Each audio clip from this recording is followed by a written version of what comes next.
usually having health problems. We might need a little help at home to begin with. We might then need to move to retirement community and assisted living. From there, we may end up in a nursing home in the later years of life. But as we move through that process, we not only need to have a long-term care plan in place, but we need to make sure that we have the right estate planning documents in place. So I'm going to start there with a little bit about estate planning documents, what documents are important, why they're important, and then I'm going to move into talking about long-term care. So the first question that I get a lot of times is, what's going to happen if somebody loses capacity and they haven't appointed somebody to make healthcare decisions for them? So they don't have an agent in place. They don't have a power of attorney that says who can make healthcare decisions for them. Well, Louisiana law has stepped in that situation to make sure that there is always someone who can make healthcare decisions for you. And so there is a statute or law that says, if you don't have a healthcare power of attorney in place, the first person who can make decisions for you is something called a curator, if you're not able to make the decisions for yourself. And the curator is somebody that the court appoints, that I'm going to talk a little bit about later on, or a tutor, and that's also somebody that's appointed by the court for a minor. Those are the first people who can make decisions for you. If the court hasn't appointed anybody, then if you're married, your spouse can make healthcare decisions for you. If you don't have a spouse, then if you have any adult children, they would be the next person in line to be able to make those healthcare decisions if you can't make them for yourself. If you have more than one child, then they have to act by a majority decision in order to make healthcare decisions. If you don't have any children, then if you have a parent, then your parent can make those decisions for you, whether you are a minor or whether you're an adult. Again, if there's no parent, siblings are the next people in line to make healthcare decisions for you. And then there's something called a special friend under the statute, and that's somebody who has just agreed to take responsibility for making decisions. If there's still nobody in that class, and it goes down to physicians as a last resort, can make healthcare decisions. But as you can see, there is a well thought out plan. There is always someone, almost always someone who has the right to make healthcare decisions for you, even if you don't have a healthcare power of attorney in place. It's still important to have one because it may not be the person that you choose, but there is going to be someone who can make those healthcare decisions for you. Another question I get a lot about healthcare decision-making is questions about a living will. What is a living will? How does a living will differ from a regular will? Well, a living will is a document that you sign where you're making known your wishes with regard to end-of-life decision-making. So you may have a power of attorney where you've appointed someone to make decisions for you, but all those decisions aren't necessarily end-of-life decisions. It may just be that you've had a concussion, you can't make decisions. You may, maybe some other type of thing where you can't make decisions, but you're going to get better. A living will is a document that says if you're in an end-of-life situation, if two doctors have examined you and they've determined that you're being kept alive artificially and there's no reasonable chance that you're going to recover, you've signed this document and you said, well, I don't want to be kept alive in that manner. In 2005, we had an amendment to this law that said if you're ever in this situation, if two doctors have determined that you're being kept alive artificially and you're never going to recover, do you want to receive nutrition and hydration invasively? Now, some of you may remember, some of you may be as old as I am. You may remember in 2004, we had the Terry Schiavo case that was all over the news. And there was a question about whether Terry Schiavo should receive nutrition and hydration invasively. And so in 2005, the Louisiana legislature passed an amendment to this law where you now have to decide whether or not you want nutrition and hydration given to you invasively. I always thought that the 2005 amendment was to the law was because of the Terry Schiavo case, but it really wasn't. It just happened to be coincidental. But a lot of times I'll see older living wills that don't have any language in them about whether the person wants to receive nutrition and hydration invasively. So if you haven't updated your living will since 2005, you may want to do that. So as we discussed, there's always someone in line to make healthcare decisions for you, because we have a statute that says who can do that if you can't do it for yourself. What about financial decisions? Who has the legal authority to make financial decisions to take care of your property, your real estate, your bank accounts, your IRAs, if you can't do that for yourself? Well, here is the statutory order for financial decision making. As you can see, there isn't anything. And that's because Louisiana law does not allow anyone to make financial decisions for you if you haven't executed a power of attorney, unless a court appoints somebody to do that. So it's very, very important, and probably one of the most important legal documents that anyone can have is a financial power of attorney. A lot of times you'll see that document called a durable power of attorney. The durable part just means it lasts beyond your incapacity. So even if you become incapacitated, that document stays in effect. And that's the document that appoints someone to take care of your financial matters, to take care of your property, if you become unable to do that for yourself. So what happens if you don't have a financial power of attorney and you lose capacity? Well, what happens in that instance is somebody's going to have to file something we call an interdiction here in Louisiana. In most states, that would be called a guardianship or a conservatorship. And it's a process where the court can appoint someone to make financial decisions for you. Lately in our law practice, we're seeing a lot of clients who are having to file interdictions either for their spouse or for their parents, because that person has lost the ability to make decisions for themselves and they haven't appointed anybody to do that.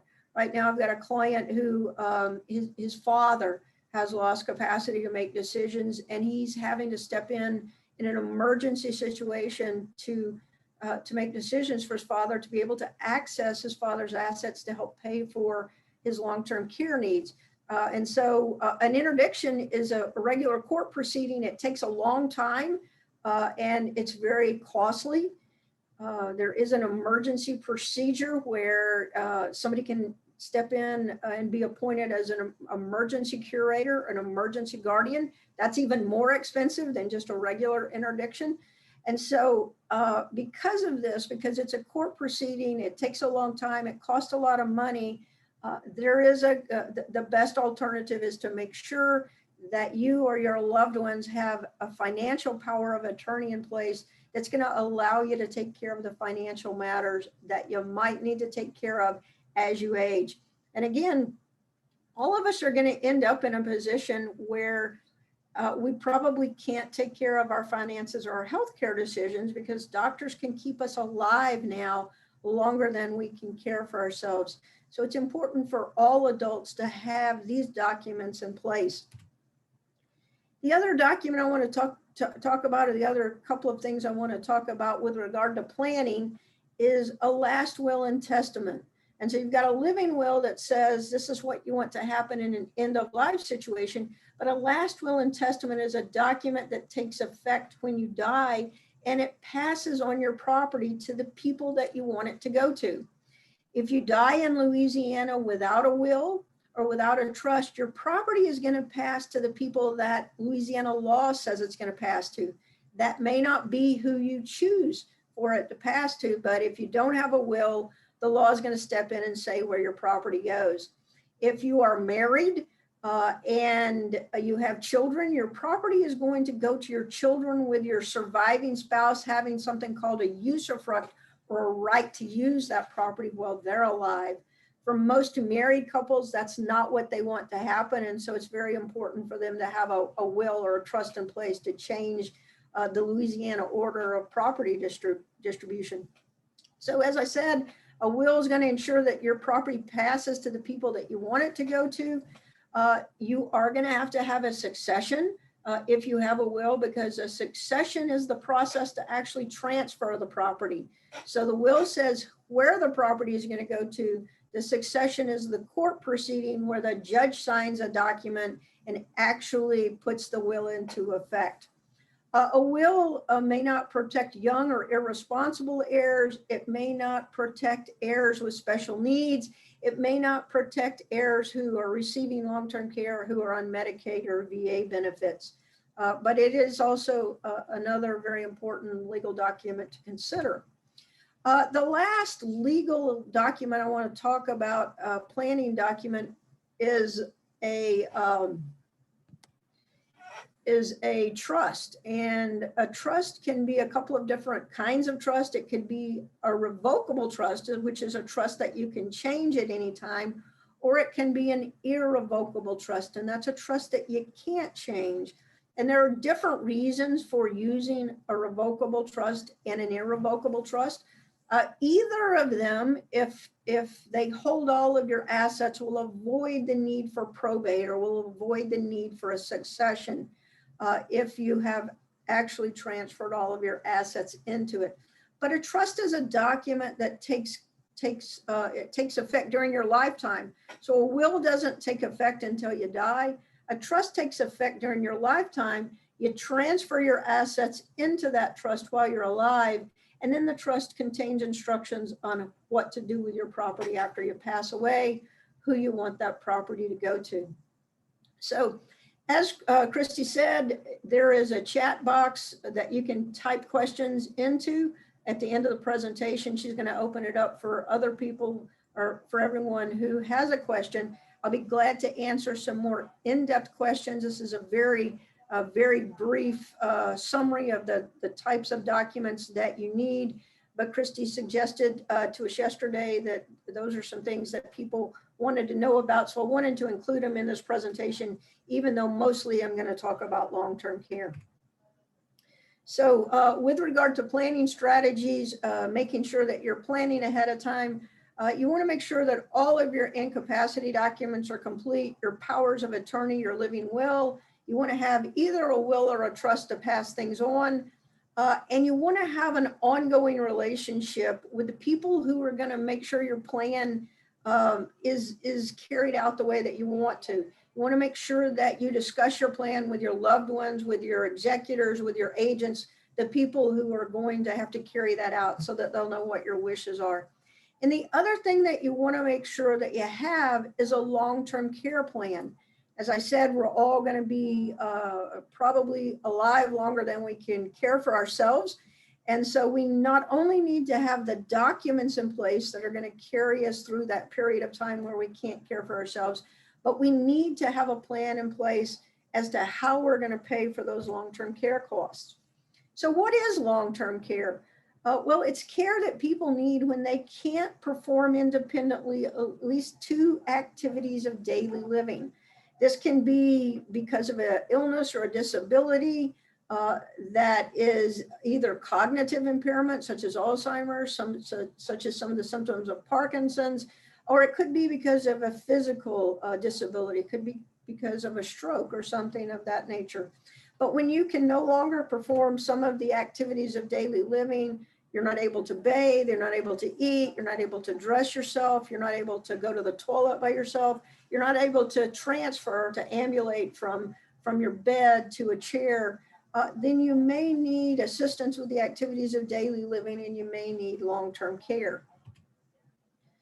So I ask this question a lot, and I do this I do this presentation a lot, or used to do it before 2020, where I could actually have some interaction with the people I was speaking to.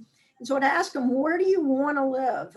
Where do you prefer to be if you need long-term care? And almost everyone says they want to live at home. There are very few people who want to live in an assisted living facility, and even fewer who want to live in a nursing home. But the reality is, for a lot of people, there are going to be times where they're going to have to live either with a relative, they're going to have to live in an assisted living facility, they're going to have to live in a nursing home. And so you want to make sure you have a plan in place for all of those places. And the reason it's so important to talk about this is because the cost of long-term care is exorbitant, and it increases every year much greater than the regular inflation rate. So inflation may be very low, maybe 2 or 3%, but long-term care costs are usually gonna increase 6 or 8% per year. So the average cost of nursing home care in Louisiana is a little over $70,000 a year. But that takes into account all of the parishes in Louisiana. And so the northern parishes as well as places in the southern part of the state. In the Baton Rouge area, the New Orleans area, the cost of nursing home is going to be higher than $70,000 a year. It's generally going to be closer to $72,000 to $74,000 a year. Very, very important to have a plan in place as to how you're going to pay for that. Assisted living costs about $43,500 in Louisiana. Again, maybe a little bit higher in the greater Baton Rouge area. Assisted living, much more than a nursing home, the cost is going to be based on the type of care you need. And so generally in an assisted living, there's kind of a base rate.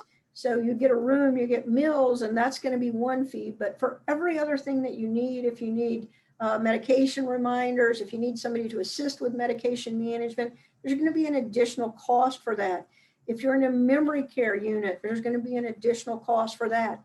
And so the costs of assisted living with memory care can easily approach or surpass the cost of nursing home care in the greater Baton Rouge area. Home care for an 8-hour day is going to cost about $40,000 a year. In the greater Baton Rouge area, home care probably in the $20 to $25 an hour range.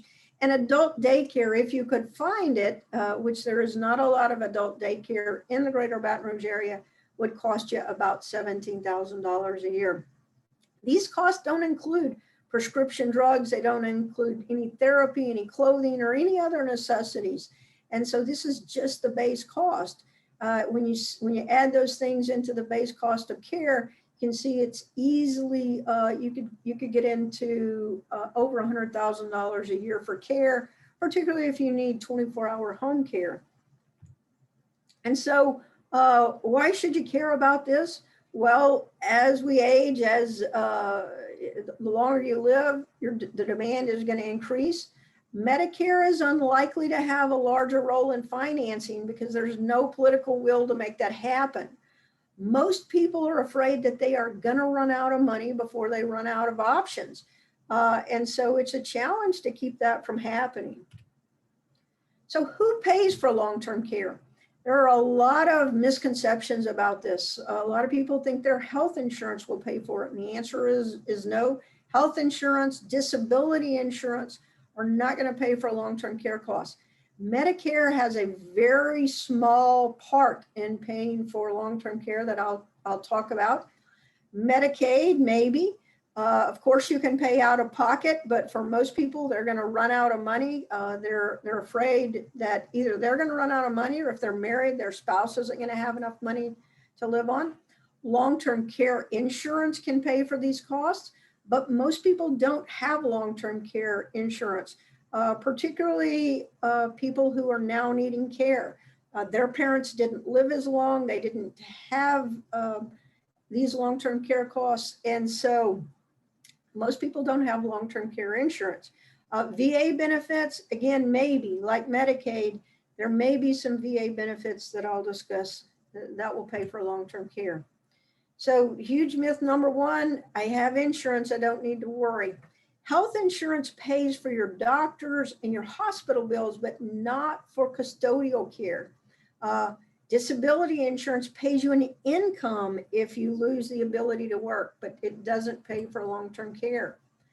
Again, Medicare in 2007, about 60% of adults thought that Medicare would pay for long-term care, but they found out that Medicare doesn't really care if you have a long-term care need. What Medicare pays for is like your health insurance. It pays for hospitalization, hospice, certain home care, skilled services, and those are an entitlement as a part of Medicare Part A. Medicare Part B is something that you pay for. So for most people, that cost is about $137 a month. If you're getting Social Security, that money is deducted from your Social Security check. The Part B takes care of your physicians and certain other outpatient services. Again, it's a monthly premium based on income. A lot of times, Medicare Part C is combining Parts A, Part B, and Part D, and they are putting that into one plan. A lot of times that'll be like a Humana plan, a Blue Cross plan, but those Medicaid Advantage plans is what they're called, and they're covering Parts A, Parts B, and Part D, and they're the government paying a private insurer in order to pick up all of those costs. Because of that, it's in the best interest of the insurer to keep their costs down so that so that they can make money, because that's what they're in the business of doing. If you have Medicare Part A and Part B, you'll also likely want to have Part D, which is your prescription drug coverage. Medicare pays a very small part for what could be considered long-term care, but what it really is something called skilled care. So if you're in the hospital for at least 3 days and you can't go home because you need some type of rehabilitation, you need some type of skilled care, Medicare will pay for the first 20 days of that rehabilitation for that skilled care. And a lot of times that care takes place in a nursing home. A lot of the rehab takes place in a nursing home. It could be in another facility, but a lot of times it's in a nursing home. And so people think that Medicare will pay for nursing home care, but what they'll pay for is the first 20 days following a qualifying 3-day hospital stay for skilled care, and then up to 100 days if skilled care is continued to be needed. The average pay is 27 days. If you've reached your maximum level of improvement before 100 days, then that's when Medicare is going to quit paying. So it's not a guaranteed 100 days. The same client that I was discussing earlier who has an emergency situation with his father and has had to get qualified as his father's emergency curator or guardian, he found out today that Medicare is going to quit paying for his dad's care. And so he's going to have to make some other arrangements. So as you can see, if you have heart disease, you have a stroke, you have something that is a medical need, an acute medical need, you need a hospitalization, you need a heart transplant, those are things that Medicare is going to pay for. If you have Alzheimer's, Parkinson's, MS, ALS, diseases that are of a long trajectory, so you may not have an acute illness, you may not need to be in a hospital, but you still can't take care of yourself. Medicare is not going to pay for that type of care. So it's kind of a lottery. You have a heart attack, you have cancer, you have surgery, you need chemo. Congratulations, Medicare is going to pay for that. You have ALS, Alzheimer's, Parkinson's, too bad, Medicare doesn't care. It doesn't make sense, but that's just the way our system is set up right now. The other thing that I hear a lot is I don't need to worry because Medicaid is going to pay for my long-term care. The truth is that Medicaid isn't going to aid you until you're impoverished. And in Louisiana, Medicaid only pays for care in a nursing home. In some states, Medicaid will pay for care in an assisted living or in a nursing home. But here in Louisiana, only nursing home care and some very limited at-home care. That in-home care is called home and community-based services, and there's usually a long waiting list for Medicaid to provide that type of care. So what are the basic Medicaid rules? If you need to go into a nursing home and you need Medicaid to pay for that, what are you looking at? Well, for the person who needs nursing home care, or if the person who is single, that person can have a maximum of $2,000 in countable resources. If the person who needs nursing home care is married, they can have an additional $130,380 in countable assets. In a minute, I'm going to tell you what's countable and what's not countable. But for right now, just remember that a married couple can have about $132,000 in countable assets. Single person can have about $2,000 in countable assets.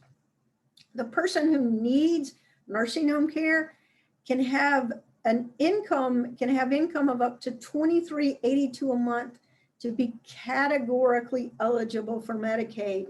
That means they're eligible without having to prove any other costs of care.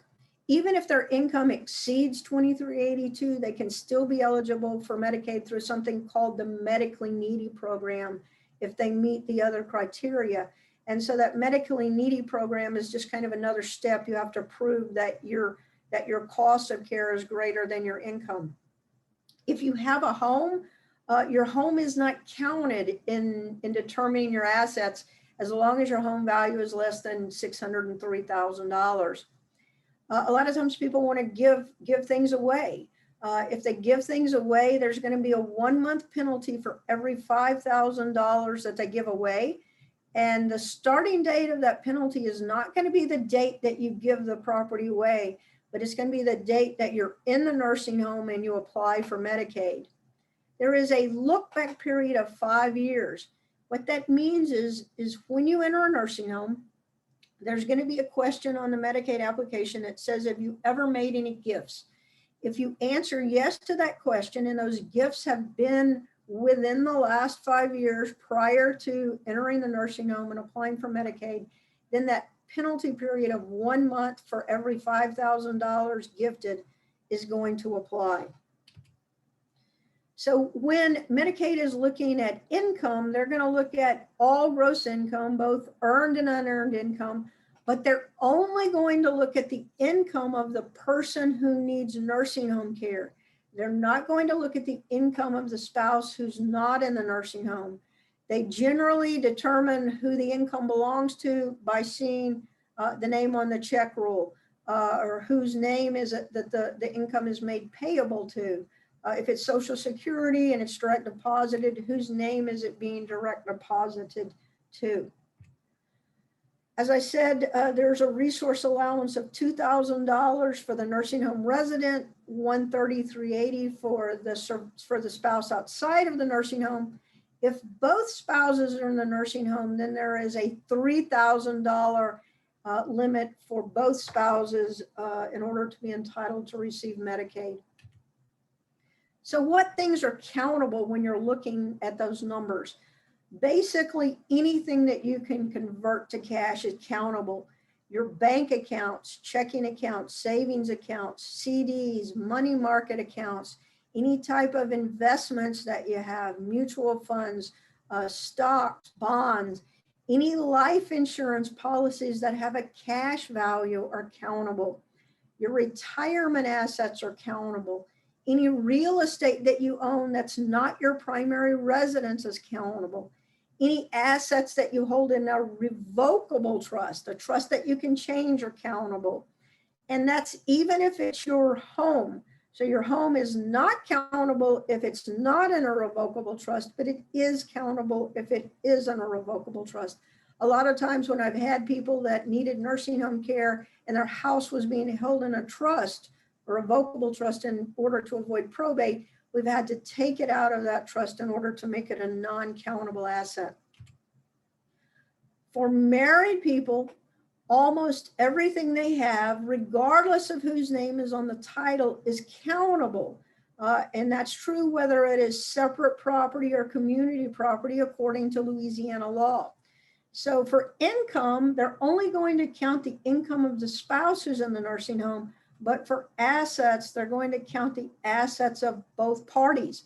Again, it's going to be regardless of whether it's community or separate property, regardless of whether it's inherited, regardless of whether the spouses have a prenuptial agreement. Medicaid considers that the resources of either spouse are available to help pay for the cost of care. So what are the things that are non-countable?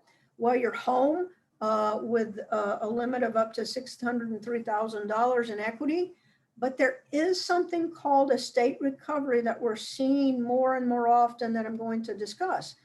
One automobile of any value is non-countable. So if you have 2 automobiles, you're going to want to keep the most expensive one as the non-countable asset. your household goods up to $2,000, but for practical purposes, Medicaid is not going to look into detail on your household goods unless you have some very important or very expensive household goods, art collections, coin collections, gun collections, things of that nature.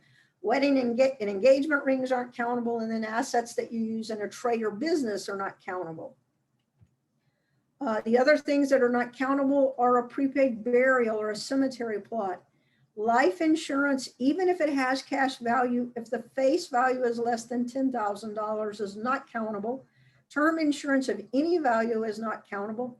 And assets that you hold in a special needs trust or an irrevocable trust that the Medicaid applicant doesn't have access to are non-countable resources. So remember, I said a revocable trust is countable, irrevocable trust not countable.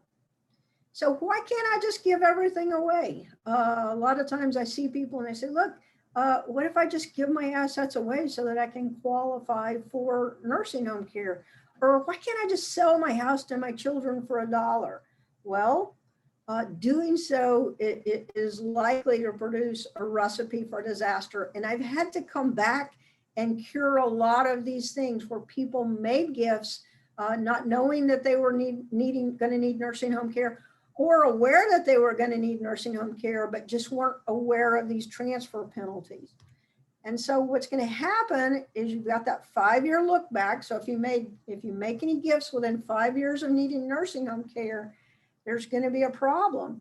If you made a $100,000 gift and then you needed nursing home care 2 years later, Medicaid's going to look at that $100,000 gift. They're going to divide it by 20,000, and there's going to be they're going to divide it by 5,000. There's going to be a 20-month penalty where you're not going to qualify for Medicaid.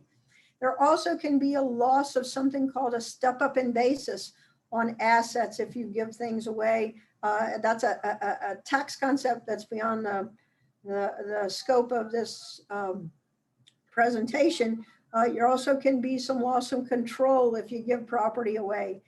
You may give it to your daughter, or your daughter may get divorced. It may get split in a community property settlement. There could also be some harmful effects on family dynamics. I've had situations before where somebody came to me, they had given property to one child, or is actually after the people died, they'd given property to one child thinking that child or that relative was going to give it to somebody else.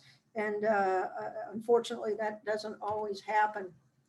So as I talked about, there's going to be that penalty period.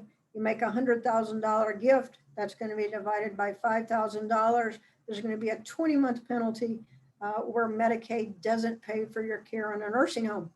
Because the cost of care in a nursing home is more than $5,000 a month, it's going to cost more than $100,000 to pay through that penalty period. As I said, a house is exempt up to $603,000, but there is something called a state recovery. And so after a person dies, if they still own their house in their own name, federal law requires that Louisiana recover from their estate for anything that they paid for the cost of care, for anything that Medicaid paid for. And more often, we're seeing Medicaid send letters to families saying, look, we paid for your parents' care, now we want our money back. I'd say probably a month to 6 weeks ago, I had a client who got a letter, I think $230-something thousand that Medicaid had paid for the mom's care, and now they were coming after the children wanting to get repaid. So the house that was exempt to begin with may have a Medicaid lien placed on it after the death of the surviving spouse. So as you can see, Medicaid is there. It can provide for the cost of care with proper planning. There are some things that you can do to help out to get in a position where you can qualify for Medicaid if you need that later on. But it is not a given that you're going to get Medicaid, and it's only going to pay for your care in a nursing home. There's also something called a veteran's pension, which is a little known benefit available to non-service related disability that veterans have. and it can also help pay for long-term care costs. So for a single veteran, they can be eligible for up to $1,936 a month. This is a direct deposit that the VA makes, the Department of Treasury makes to the bank account of the person who's receiving the pension. And so it can be used to pay for long-term care costs. By the way, that is my dad who served in Korea. And that picture is probably around 1952. A married veteran can be eligible for up to $22.95 per month in VA pension. You also hear VA pension called aid in attendance a lot of times. And the reason you hear it called aid in attendance is because it is VA pension, but you get an increase in the amount if you need the aid in attendance of someone else to help you with your activities of daily living. This is my sister and her husband. She was also in the Army. So a surviving spouse of a veteran can also be eligible for pension, and that can be up to $1,244 a month. So the basic requirements for pension are that you have to be you have to have had wartime service, or you have to be the surviving spouse of someone who had wartime service. Doesn't mean that you have to have been in Vietnam or in Europe or in Japan. You just have to have been in the service during a period of time where the United States was in a declared war. You have to be disabled or over the age of 65, and you also have to have limited income and limited assets. You have to have had at least 90 days of actual service. And it has to be service in active duty. Can't be reserve service. You could have been in the reserves if you were called up to active duty for more than 90 days, but you have to have at least 90 days of active duty service. One of those days has to be during a war period, and you have to have other than a dishonorable discharge. A few years ago, the VA didn't have an exact number on net worth, but beginning in 2018, like Medicaid, the VA now has a number. And this number applies to surviving spouses of veterans, it applies to single veterans, it applies to married veterans. And the limit on net worth is $130,773 in 2021. This number increases a little bit every year, just like the number from Medicaid increases for the surviving spouse. They started out very similar. They increase a similar amount every year. When you are applying for VA benefits, they don't count the value of your house, including a reasonable lot area, and they don't count your personal effects. Up until 2018, when VA created a standard number, they also did not have a look-back period. And so people could transfer assets and they could immediately apply for this VA benefit if they had a long-term care need. Starting on October 18, 2018, the VA imposed a 3-year look-back period. The way that you calculate the penalty period for the VA benefit is very complicated, and so I'm not going to get into it today, but do know that there is now a look-back period for the VA benefit, just like there is for Medicaid, but VA it's 3 years, Medicaid it's 5 years. So which one should you be looking at, Medicaid versus veterans benefits? Well, if you're in a nursing home, you're probably going to want to look to Medicaid benefits because the VA benefit is not going to be enough to pay for the cost of nursing home care.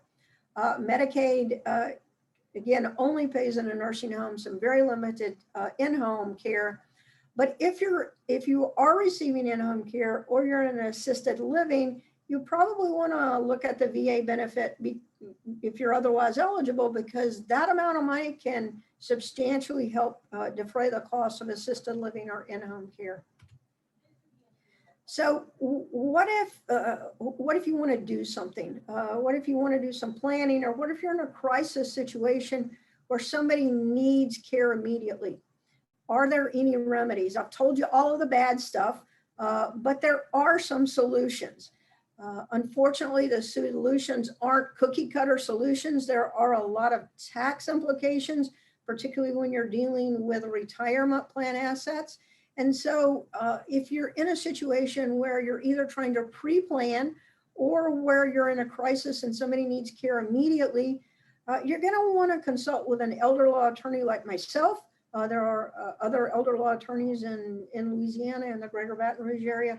But that elder law attorney is going to look at the type of care that's needed.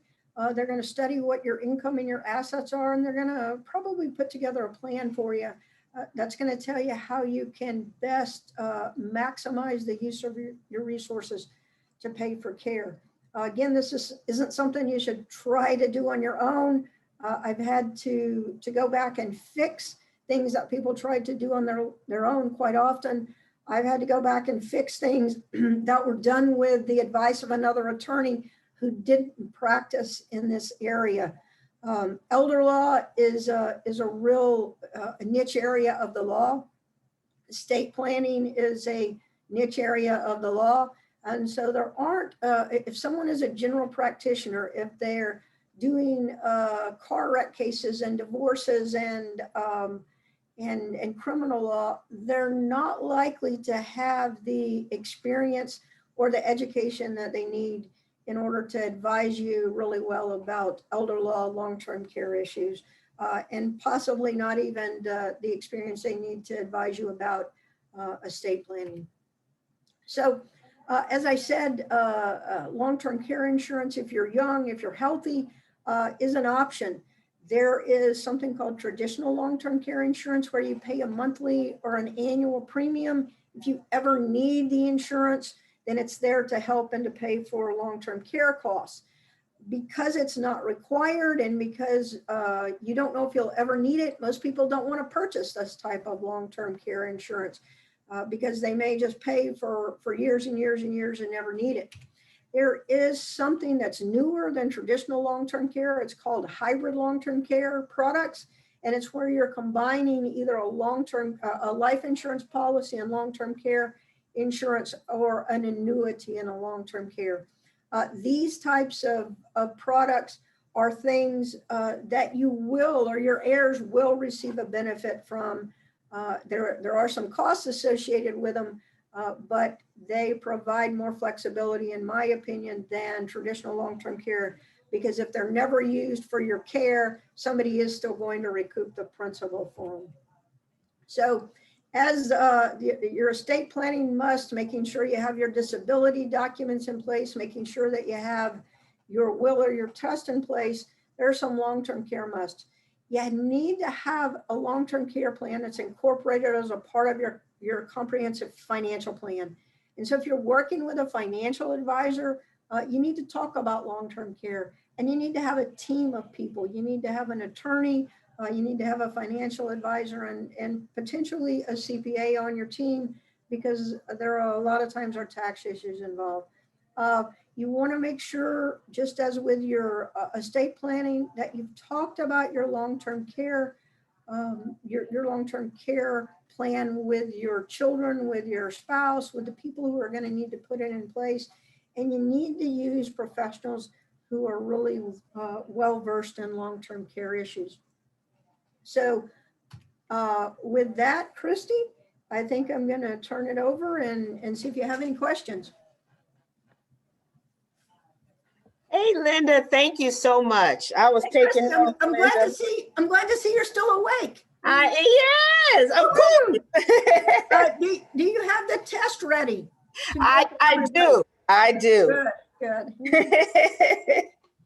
So thank you again, Linda. Wonderful presentation. I was really taking notes, Linda. So I have a question. Can you explain medically needy program? Can you go over that one more time? Sure. Medicaid says if your income is below a certain amount, and I think that number, I have to read that off the slide, but I think it's 2382. Mm-hmm. If your income is below that, you're categorically eligible, meaning that you don't have to prove anything else. Mm-hmm. If your income is over that amount, you can still qualify for Medicaid, but you have to show that you've got medical expenses that exceed your income. And so there's a formula that Medicaid uses to determine whether you fit into the medically needy program. In my experience, if the cost of care in a nursing home is more than your income, you're going to qualify for that medically needy program. So let's say that your income is $3,500, but you're spending $6,000 a month in a nursing home. You're probably going to qualify for that medically needy program, even though you're not categorically eligible. Let's say instead your income was $8,000 a month and your cost of care was $6,500 a month. You're not going to qualify under either prong. You're not going to qualify as categorically eligible. You're not going to qualify under the medically needy program because you've got enough income to pay for your cost of care. Gotcha. That makes sense? Yes, it does. Thank you, Linda. Welcome. Okay. Other We have questions? a question from Ms. Shirley. If two children, should you have shared executor or designate one in your will? My answer to that question is it depends. As any good lawyer would answer, it always depends. It depends upon your children. You know them a lot better than the lawyer's going to know them. So if you have two who are equally capable, who have good financial habits, who aren't in bankruptcy or anything else like that, who that you really trust, you might want to consider making both of them as your agents. Kind of some protection for you. They both have to make decisions for you. Make them both your executors. If you have one who is clearly a lot better than the other one, you're probably going to want to use that one who's a lot better. My partner says that in most families, there is a hero and a zero. The hero is the one who's always there for you. The zero is the one you've never been able to count on. So if you have a hero and a zero, you want to make the hero your executor and not the zero. Okay. Thank you, Linda. Thank you, Ms. Shirley, for that question. I have another question from Angie. Can you get the VA benefit if you have long-term care insurance? That's a good question. Again, it's going to depend on a lot of factors. The long-term care insurance is going to be one of the things that the VA is looking for in determining whether you're eligible is how much your unreimbursed medical expenses are. Because the long-term care insurance is going to be reimbursing some of those, you may not qualify. If you had a small amount of long-term care insurance and a lot of unreimbursed medical expenses, you may still qualify. So it's going to depend on the exact circumstances. That's why I say when you're looking at these things, you usually have to study the income and the assets very carefully to determine what program somebody qualifies for and what's the best way to get them to qualify for those programs as quickly as possible. Great. Thank you, Ms. Angie. I have another question from Sean. If there are 3 children and one is appointed primary person in an interdiction, what rights do the other 2 children have? Generally, when someone has been appointed by the court as the curator, that person has all of the authority and the other children don't have any. Their only option, if they believe the person who has been appointed as a curator is doing something wrong, is to go to court and to try to have that person removed as the curator. Otherwise, they don't usually have any rights. Thank you, Linda. Thank you, Sean. I have another question from JB. Can you go over again the Medicare versus VA benefits? Must you choose and how? Medicaid, not Medicare, because again, Medicare is your health insurance. So we'd be talking about Medicaid versus VA. You do not have to choose one or the other. However, if you are receiving VA benefits and you then become eligible for Medicaid, the VA benefits are going to terminate except for $90 a month.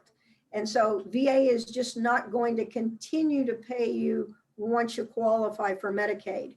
So if you are receiving home care or you're receiving assisted living care, things that Medicaid don't pay for, you'd probably be looking at the VA benefit. If you're looking at nursing home care, you'd probably be trying to qualify for Medicaid as soon as possible, because the VA benefit is not going to help you enough to pay those costs of care. So I know it's very complicated. There is no one answer, but that's probably the best way I can explain it. Where is the care being provided? Mm-hmm. And who would pay for that? Thank you, Linda. From Shirley, will slide presentation be sent out to attendees? Excellent presentation. Thank you. Thank you. I hope I didn't talk too fast. I was trying to get everything in the hour. I usually tell a lot of stories. I knew I didn't have a lot of time for storytelling today, so I know it's kind of dry, just the facts. But I know that that's what people need also. And I have a few more questions, Linda. Sure. One from Ron. If one spouse is on Medicaid in a nursing home, can the other spouse have 2 vehicles? The other spouse can have 2 vehicles. One of those vehicles is going to be countable though. So there's one vehicle that's not countable. There's one that is countable. So you'd want to tell Medicaid the non-countable one is the most expensive one. The countable one is the least expensive one. Gotcha. Thank you, Linda. I have a question from Angie. Oh, a comment. I'm sorry. Thank you. Great presentation with lots of good information. And JB, so informative. Thank you. I screenshot it nonstop. And from Mabel and Donna, thank you for your informative presentation. Oh, that's really nice. Thank you. Yes. Awesome. Awesome. The opportunity to do this. Thank you again. And you know, Linda, I feel like she's on call for us because we're calling so much to do presentations. But again, she's our go-to person when we have legal questions. And so thank you again, Linda, for a great presentation, a great information. I hope you guys learned a lot. I hope you got at least some of your questions answered.